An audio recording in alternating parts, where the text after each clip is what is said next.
Démocratie et citoyenneté, en compagnie de Roland Charlebois, Simon-Pierre Savard-Tremblay et Mathieu Pelletier.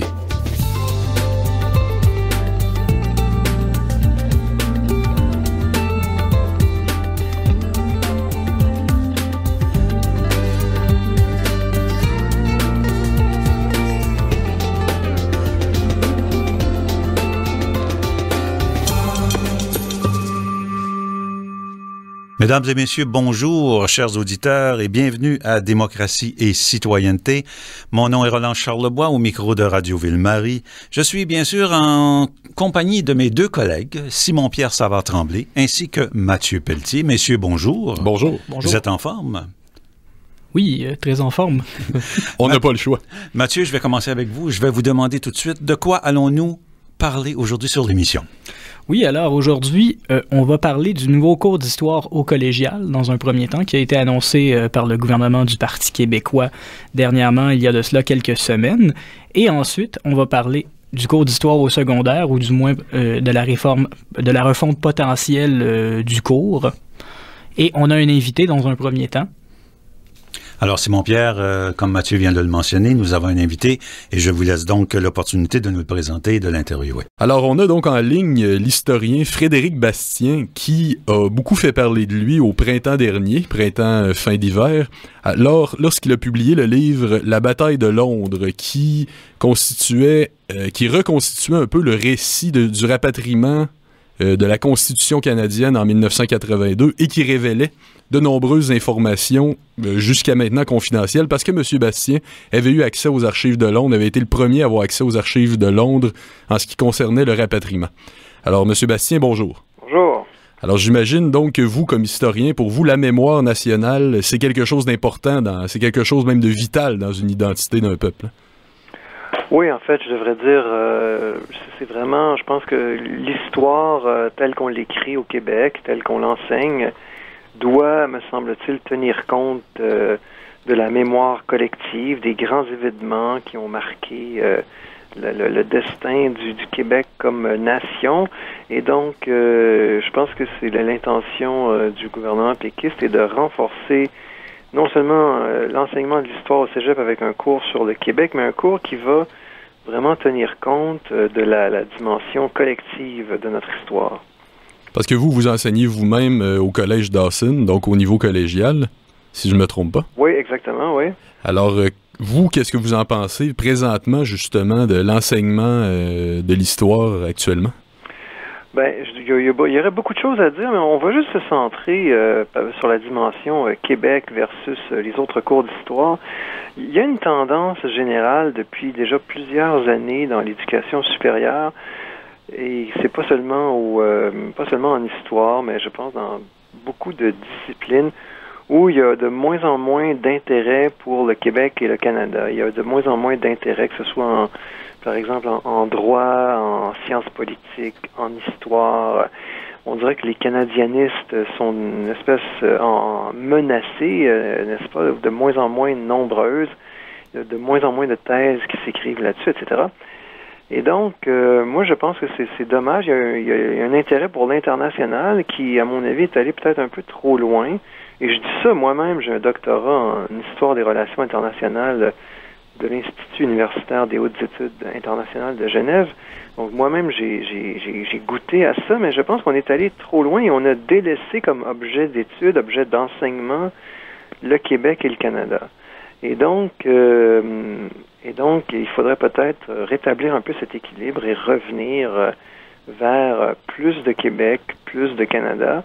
Et il me semble que le cours au cégep qu'on va donner, il n'y a pas de cours d'histoire obligatoire sur le Québec-Canada au cégep en ce moment.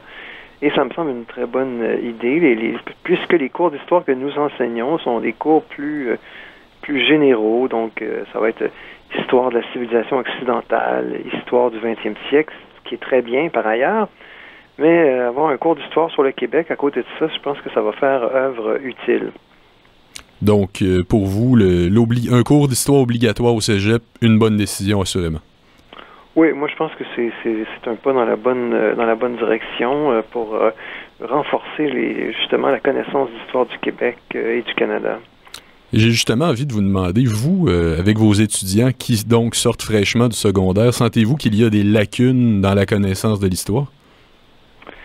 Ben, comme moi, j'enseigne pas l'histoire du Québec, parce que chez nous, il y a quelques cours en histoire du Québec, mais c'est pas des cours obligatoires, c'est des cours optionnels, donc il n'y a pas beaucoup d'étudiants qui les prennent, et c'est pas moi qui enseigne ce cours-là.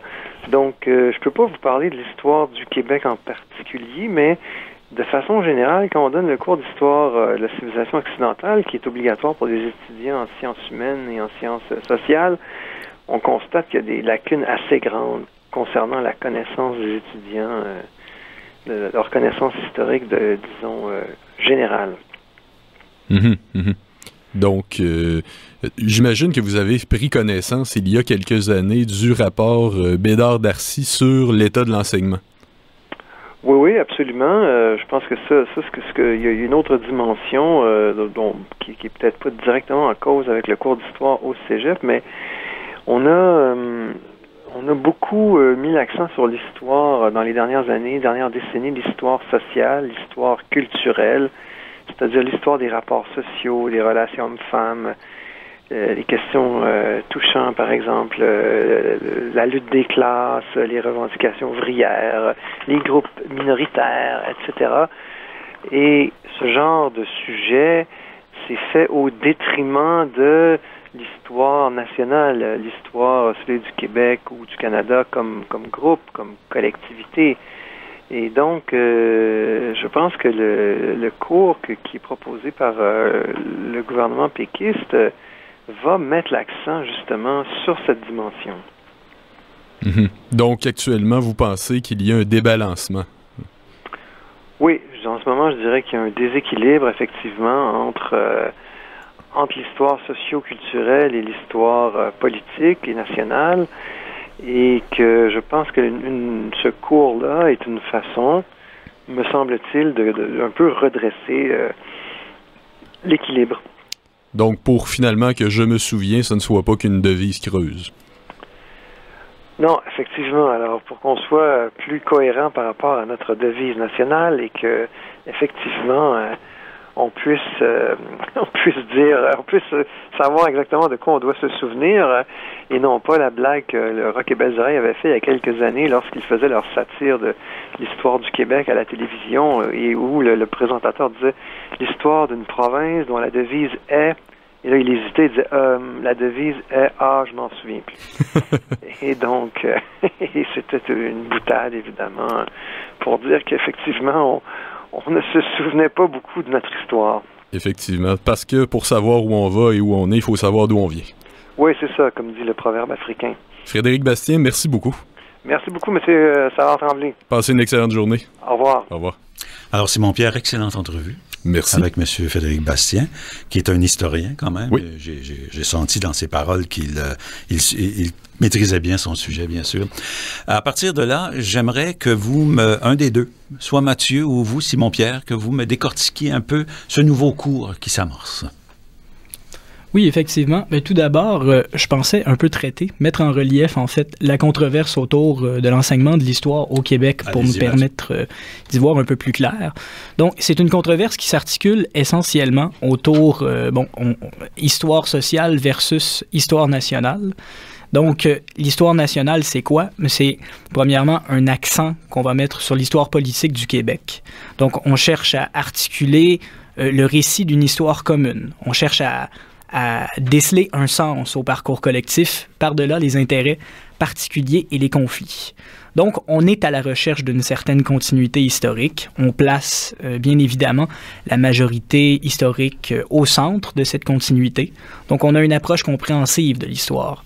Tandis que du côté de l'histoire nationale, ce qu'on va mettre en relief, c'est son rôle dans l'éducation à la citoyenneté. Ça va prendre un peu la forme d'une thérapie post-nationale. Donc, on peut y déceler une sensibilité progressiste très forte et résolument critique à l'endroit de l'histoire. On va mettre l'accent sur ceux qu'on appelle les oubliés de l'histoire. Donc, un accent mis beaucoup sur les groupes minoritaires. Hors de leur proportion démographique. Comme M. Bastien le disait précédemment. Oui, exact. Puis, ça va se décliner par un certain présentisme. On amène les élèves à juger du passé, souvent avec des concepts qui n'existaient pas à l'époque. Donc, on a beaucoup une approche déconstructionniste de l'histoire. Tant que vous, Simon-Pierre, j'aimerais vous entendre également un peu nous parler de ce que vous avez entendu d'abord de votre invité d'abord, et que vous nous parliez aussi de ce cours, un peu comme Mathieu vient de le faire.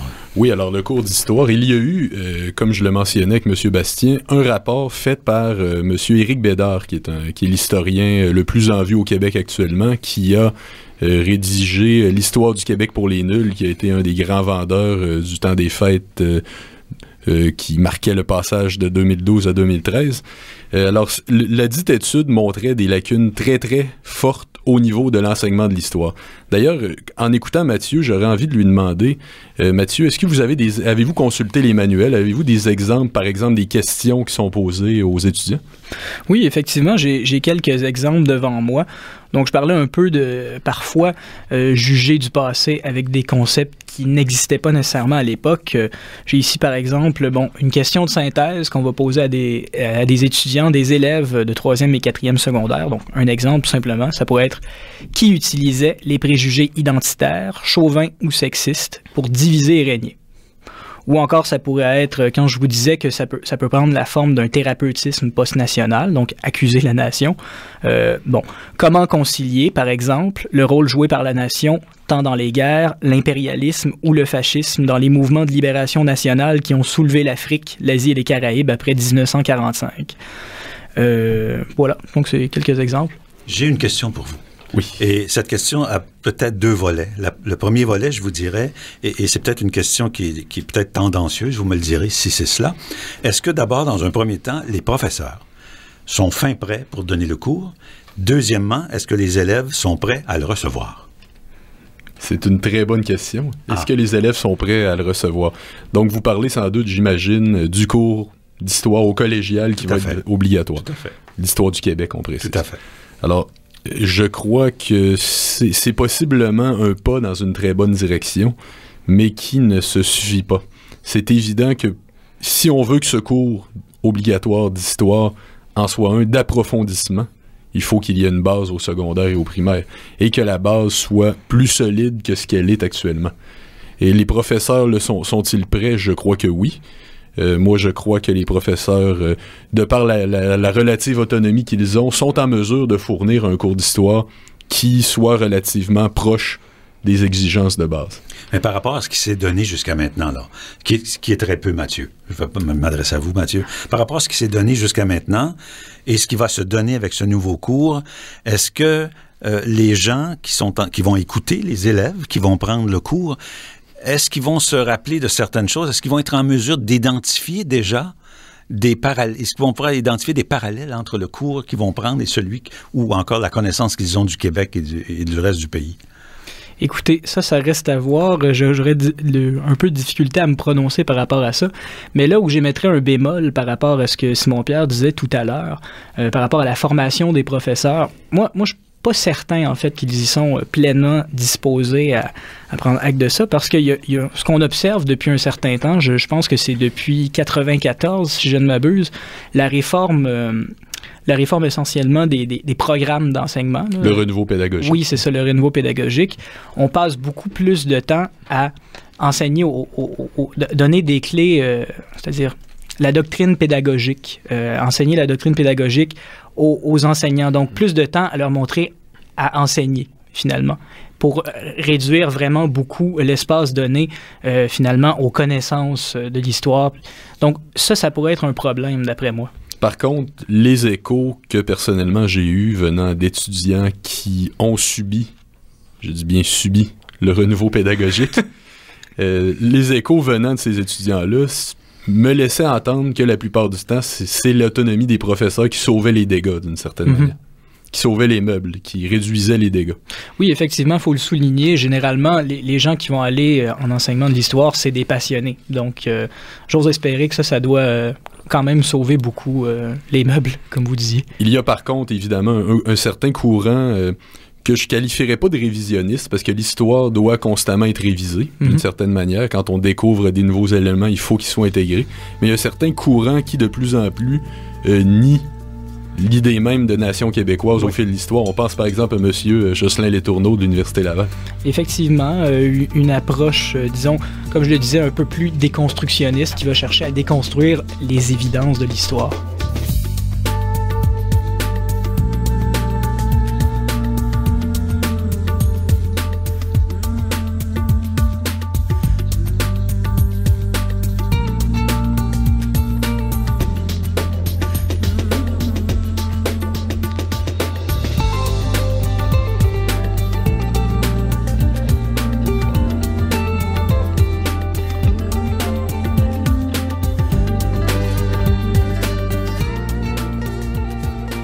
Alors, nous voilà de retour à Démocratie et Citoyenneté. Alors, voilà, à la pause, nous en étions à se dire... Moi, j'ai une question avant que vous alliez plus loin que ça. Une fois que les élèves auront complété le cours, est-ce que ils vont... D'abord, il va durer combien de temps le cours? Toute une session? Toute une saison? Je ne sais pas comment ça va fonctionner au juste. Mathieu, tu es au courant? Je pense que ça va être une session, là, cours obligatoire. Les échos qu'on a eus, c'est que ça se pourrait aussi que ce soit un cours multidisciplinaire. Donc, pas nécessairement donné juste par des historiens, ce qui est quand même notable. Donc, ça peut être par des sociologues, des politologues, voilà. Est-ce que, donc Simon-Pierre, est-ce que les étudiants, à la fin de ce cours, vont avoir eu l'impression qu'ils ont avancé dans leur connaissance du Québec, ou s'ils vont devoir aller plus loin s'ils veulent en savoir plus? Ben, je l'espère du fond du cœur que oui, la connaissance va avoir augmenté auprès de ces étudiants. Cela dit, vous me demandez, est-ce qu'on va avoir besoin d'aller plus loin? Je crois que le but d'un cours de base comme ça, c'est d'offrir justement la base. Ensuite, l'histoire est une chose... qu'on peut décortiquer, qu'on peut analyser, qu'on peut aborder, dans laquelle on peut se plonger avec passion pendant des heures et des heures et des heures. Il y a des millions de pages écrites dans des livres d'histoire, et si au moins ce cours-là peut avoir suscité l'intérêt et donné envie à un nombre notable d'étudiants de se tourner vers ces livres d'histoire-là, de se tourner vers l'approfondissement de leurs connaissances, tant mieux. Est-ce que le cours, en revanche, je vous le demande, est-ce qu'il est optionnel ou il est obligatoire? Il est obligatoire. Donc, tous les étudiants doivent prendre ce cours-là. Au cégep, oui. Excellent. C'est ce que ce sera. J'ignore à quel moment exactement ça va être mis en place. Juste une petite parenthèse. Pendant qu'on écoutait votre invité, M. Bastien, bien sûr, oui. Il a fait relation souvent au Québec, mais aussi au Canada. Est-ce que dans ce cours-là, il y aura les deux options? On va parler autant du Québec que du Canada? C'est théoriquement un cours d'histoire du Québec, mais je crois que, évidemment, le Canada, nous y sommes encore et on ne peut pas aborder l'histoire du Québec sans aborder l'histoire du Canada, tellement nos destins sont liés depuis si longtemps. Il faut noter d'ailleurs que ça va être un cours sur le Québec contemporain. Donc, j'imagine après 1960, là, une période que les élèves n'auront pas vue au secondaire, généralement. Donc, des choses... Oui, effectivement, le secondaire, ces gens-là n'auront pas eu... Tout ce qui est avant, personne ne va en parler, dans le fond. On va commencer en 1960. C'est ça que je décortique. Parce que c'est une période absolument... écoutez, ça, c'est ce qu'on suppose, étant donné qu'on nous a laissé entendre que c'était le Québec contemporain. Mais c'est une période absolument chargée, absolument complexe et riche en rebondissements que les 50 dernières années au Québec. Là. Ça, il n'y a pas de doute là-dessus. Simon-Pierre et Mathieu, personnellement, vous, là, qu'est-ce que vous en pensez? Si vous aviez à aller vous prendre ce cours, par exemple, oui. Mentalement, comment vous vous disposeriez à aller prendre ce cours-là? Est-ce que d'abord, il serait bienvenu? Est-ce que vous seriez fier d'aller prendre ce cours-là, ou si vous dites, pas vraiment, là, on a autre chose à faire? Il m'a fait l'avocat du diable, là. Écoutez, personnellement, j'aurais très certainement eu un très grand plaisir à suivre ce cours-là au moment où j'étais cégepien. Je n'irais pas jusqu'à dire que c'est la règle et que c'est le cas chez tous les cégepiens, mais personnellement, j'y serais très bien disposé. Qu'est-ce qu'on pourrait dire de plus? Est-ce que, dans le fond, ce cours qui nous arrive là, comme nouveau procédé de montrer aux gens, aux élèves, le Québec, est-ce que ça aurait dû exister avant? Ou bien si là, il est opportun de l'avoir maintenant? Ça aurait dû exister avant, mais il vaut mieux tard que jamais, évidemment. C'est que ce cours-là s'inscrit totalement dans le rôle de l'école. L'école dont le but est de transmettre à l'individu une entité collective. la connaissance et la conscience d'y appartenir, une entité qui existait là avant, qui va être là après, et qui régit d'une certaine façon ses actions et ses pensées à lui-même. Par contre, évidemment, une identité à laquelle lui-même, comme individu, va contribuer, bien entendu. Un lieu commun. Un lieu commun, exact. Je reviens à M. Frédéric Bastien, que vous avez interviewé plus tôt. Est-ce que, en tant qu'historien, il va donner le cours lui-même ou s'il va être intervenant quelque part dans le cours? Il enseigne lui-même déjà au Collège Dawson l'histoire, comme il nous le disait, non pas l'histoire du Québec. Donc peut-être qu'il pourrait être transféré désormais... qui pourrait désormais avoir pour mission de donner ce cours-là, et je crois qu'il serait très, très qualifié pour le faire. Là, je vous pose une colle. Ah, ça c'est vraiment la question colle. Comme dirait un célèbre animateur, c'est la question qui tue. Est-ce que, là, je pense aux parents des étudiants, est-ce que vous croyez qu'il pourrait y avoir une contestation ou encore ça pourrait être bienvenu aussi de leur part? Et on n'a pas beaucoup de temps, on est presque terminé. Personnellement, je ne verrais pas pourquoi il y aurait contestation. En quelque part, quand on est un parent, on souhaite que son enfant sorte de l'école le plus éduqué possible. Donc, je ne vois pas qu'est-ce qu'il peut y avoir de négatif dans le fait d'ajouter encore de la chair autour de l'os de l'enseignement. OK. Il nous reste 4 ou 5 minutes. Alors, moi, Mathieu, j'aimerais ça. Il parle pas beaucoup, Mathieu, je trouve. Hein? On va essayer de le faire parler un peu plus que ça. Mathieu, vous êtes encore aux études vous-même? Oui. Et il vous reste combien de temps avant de compléter? En fait, il me reste 1 an à la maîtrise. OK. Alors, pour vous, il est trop tard pour aller prendre ce cours-là, j'imagine. Définitivement. En revanche, est-ce que vous auriez aimé pouvoir le prendre? Oui, Même oui. si vous connaissez déjà beaucoup de choses du Québec, là. Oui, assurément. C'est que moi j'avais fait mon cours, le cours obligatoire au secondaire. Puis, en sortant du secondaire, justement, le Québec contemporain, on l'a pas vraiment vu. On est obligé d'y aller, de le fréquenter par nous-mêmes, par les livres, ce qui n'est pas toujours facile pour tout le monde. Puis, par contre, à l'université, j'ai choisi de faire de mon propre chef, là, dans mes cours optionnels, le cours sur le Québec contemporain. La même chose pour vous, Simon-Pierre, vous n'avez pas eu l'occasion de le prendre, mais si vous aviez à le prendre, ce serait quelque chose que vous iriez volontairement. Ah, absolument. Écoutez, moi, pour commencer, moi, je n'ai pas été au cégep québécois. Moi, j'ai fait le lycée français, donc c'est un système un peu différent. Cela dit, ma passion pour l'histoire du Québec a toujours été là depuis aussi longtemps que je me rappelle, finalement. Et cela dit, donc... effectivement, probablement que j'aurais adoré le suivre parce que ça aurait possiblement, à l'époque, aidé encore plus à développer cette passion-là. Deuxième question qui tue. Est-ce que... Faudrait pas se faire mal. Non, c'est ça. Est-ce que le cours, parce que j'ai entendu M. Bastien qui disait il y a un cours qui va donner sur la politique, mais est-ce que le cours va faire partie aussi politico-social ou si on va parler carrément de la politique du Québec essentiellement? Écoutez, moi, je crois que le politique, le social, c'est un apport intéressant et important à l'histoire. Ça permet de ramener une certaine complexité passée qui a peut-être été négligée, mais à condition, bien sûr, qu'on n'oublie pas l'histoire commune, le lieu commun dont on parlait, qu'on n'oublie pas la mémoire collective nationale, parce que le mot-clé étant la nation, parce que comme M. Bastien le disait, on a beaucoup centré le nouveau cours sur l'histoire des minorités, etc. Mais il ne faut pas oublier aussi le lien qui unit l'ensemble des composantes d'une société, qui est le lien national.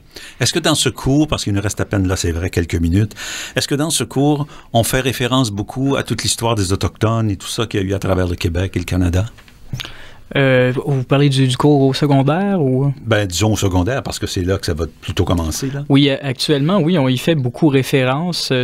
Actuellement, c'est un cours beaucoup plus axé sur l'histoire sociale, comme je disais, dans une perspective d'éducation à la citoyenneté. Mais c'est des contenus qu'on va revoir éventuellement, donc ça reste à voir comment ça va, quelle forme ça va prendre. Actuellement, c'est M. Jacques Beauchemin qui est président par intérim de l'Office de la langue française, sous-ministre au ministère de l'Immigration, ainsi que professeur de sociologie à l'UQAM et accessoirement mon directeur de maîtrise, qui est en charge de la réforme du cours d'histoire au secondaire. Et qui est responsable d'avoir mis de l'avant ce cours?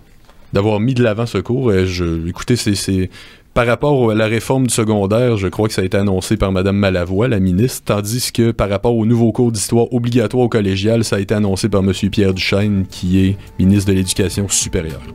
Alors bon, Simon-Pierre Savard-Tremblay, Mathieu Pelletier, voilà qui prend fin notre émission. Ce fut très intéressant. J'espère que nos auditeurs vont en profiter parce que ce fut très intéressant, autant votre invité que vous-même qui avez discuté entre vous de ce nouveau cours sur l'histoire.